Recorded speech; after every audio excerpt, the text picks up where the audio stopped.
Hey, Austin Family Church. With me today, I have Mike Stokes. He is the leader of the trip to Nicaragua, and I thought what would be awesome today is to give him a chance to tell you some stories and give you some information on what the trip might actually be like, so that you had some, you feel better prepared to make a decision on whether or not you might like to go. I really, really hope you go. It's gonna be awesome. No matter what happens, it's gonna be awesome. It always is. I have a list of a few questions I'm going to ask him, and then we'll go through those, and then I'll just give him a chance to, answer or tell a few stories, anecdotes, testimonies, that sort of thing. What town are we flying into? We will be flying into Managua, the capital of Nicaragua. All right. Where will we stay when we're there? Right now, it'll be one of two places. We'll either stay in Somatia, which is all the way up on the border of Honduras, or we'll be staying on the island of Corinto. But there's two fairly nice mission homes that we'll stay in at either place. So our facilities will be nice.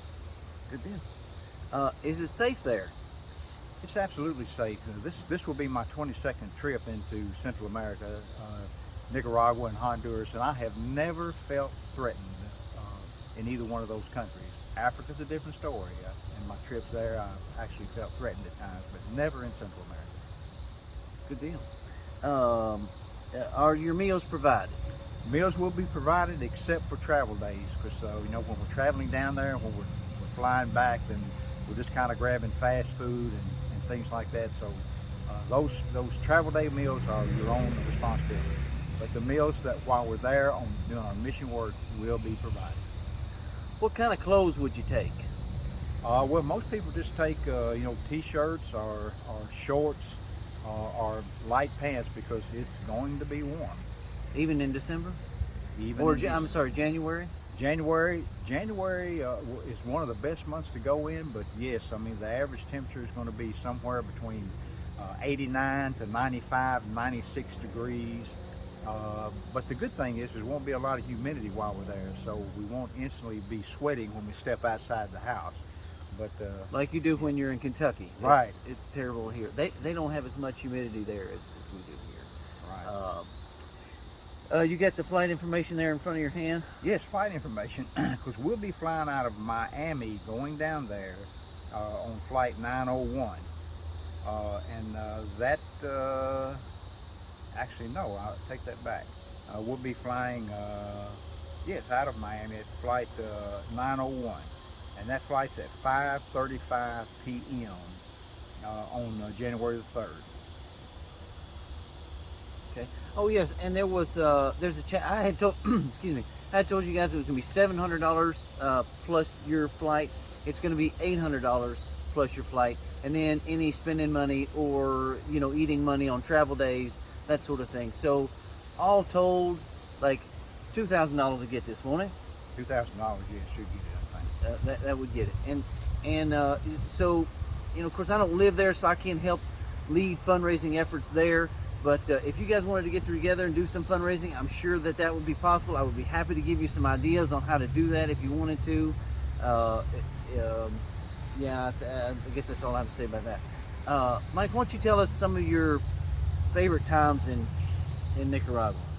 Well, of course, for me, the most rewarding thing is since we've been going to Nicaragua, and since 2011, probably the 5,000 souls that have accepted Jesus Christ on our efforts going down there. That's always the most exciting to me. But there's a lot of wonderful stories of the churches that we've built, the children. I mean, there's going to be just a multitude of children everywhere we go, and being able to minister to them, and the other things. I mean, there's exciting revivals that go on down there. Particularly, I was sharing with Jared about some of what they call campaigns, but sometimes in front of the churches we block off the street and get out there and preach off of the back of a truck, and that's always very exciting.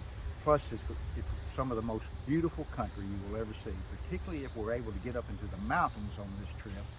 It's just it just takes your breath away. It's just so beautiful. So there's a lot of things that we'll see, a lot of things if you've never been on a mission trip that you will see for the first time. But here's what I always tell everyone that goes to Nicaragua or Honduras with me for the first time. It is the hottest, hardest, most rewarding work that you'll ever fall in love with. Now, when I say hard, we just do a little light construction because everyone won't be involved in a light construction. But the days are long and they are hot, as Jared referenced.